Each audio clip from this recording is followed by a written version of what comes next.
Olá, bem-vindo ao meu canal. Eu sou Karina Jacques, sou professora de Direito Constitucional e a gente está comentando aqui nessa playlist uma série de questões sobre processo legislativo. O tema dessa lista de vídeos é processo legislativo.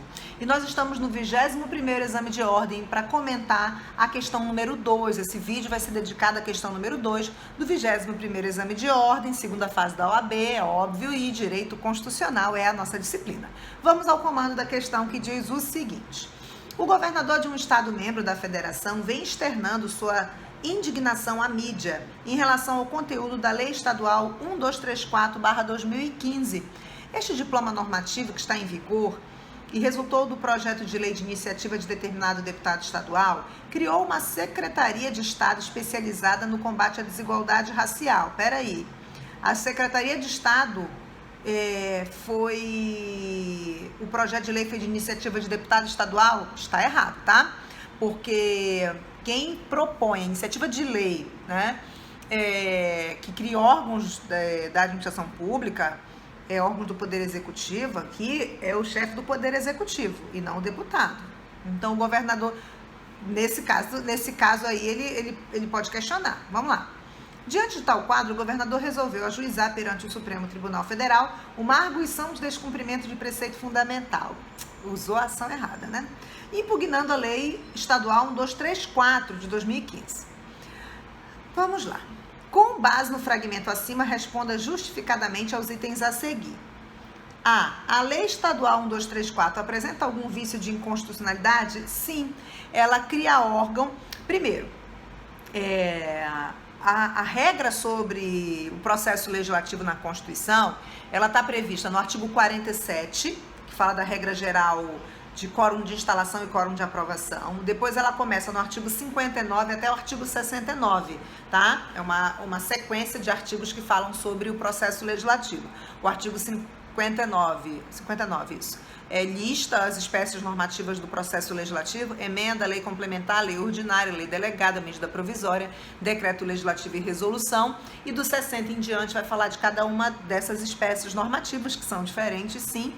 E o 47, que é um artigo fora da sequência, ele está lá no meio das competências do Congresso, Câmara e Senado, mas ele fala do quórum de maioria absoluta para instalação e de maioria simples para votação, como regra geral, que pode ser contrariada se tiver previsão na Constituição. Tá bom.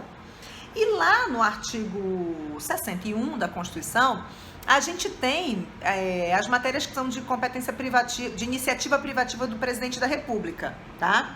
Só que aqui na questão nós estamos falando de lei estadual e governador e deputado, não no âmbito federal. Mas o princípio da simetria manda que o processo legislativo no âmbito estadual e no âmbito municipal seja obedecido, observando, né, seja regulamentado pela sua Constituição estadual e lei orgânica do município, respectiva, observando as regras constitucionais. E o próprio artigo 25, que começa falando dos estados membros, vai repetir essa informação, tá bom? Então, o que acontece? Se no âmbito federal eu tenho um modelo, a regra constitucional, que no processo legislativo a iniciativa de lei para criar secretarias é do presidente, no âmbito do estado a iniciativa de lei para criar secretarias é do governador. Então, a lei estadual apresenta algum vício de inconstitucionalidade? Sim, o vício mais gritante é que ela teve iniciativa de um deputado estadual que era incompetente para propor a criação dessa secretaria, tá bom? E aí a gente tem a segunda pergunta, que diz assim: é cabível a medida judicial proposta pelo governador?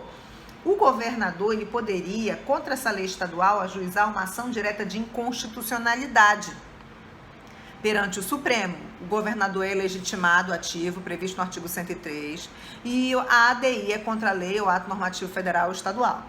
A arguição de descumprimento de preceito fundamental, ela tem uma característica de ser subsidiária. Ela só é aplicada quando há efetiva lesão a dispositivo constitucional, e ela é usada quando nenhuma das outras ações do controle concentrado de constitucionalidade estão disponíveis. Então, a primeira ação que você pensa quando você lê esse comando, é uma ADI.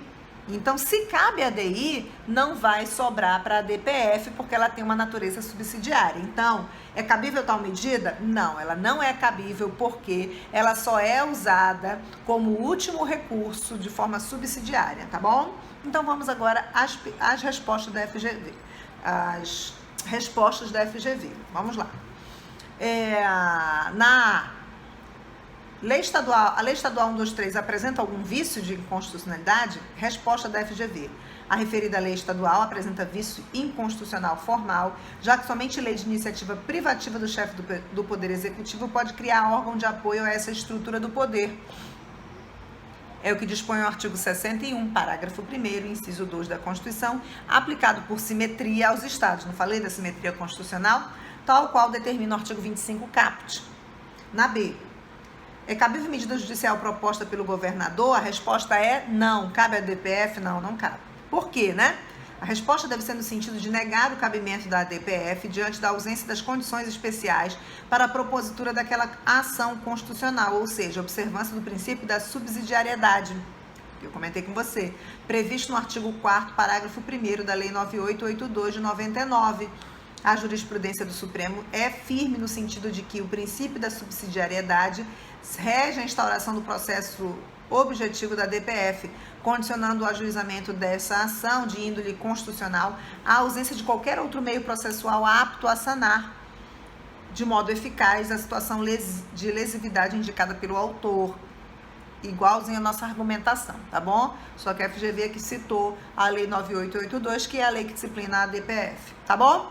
Se você quiser continuar assistindo aos nossos vídeos, ser notificado ou notificada quando eu lançar vídeo novo, te inscreve no canal, clica no sininho, dá um gostei aqui para ajudar a gente a divulgar o canal, tá bom? Até mais!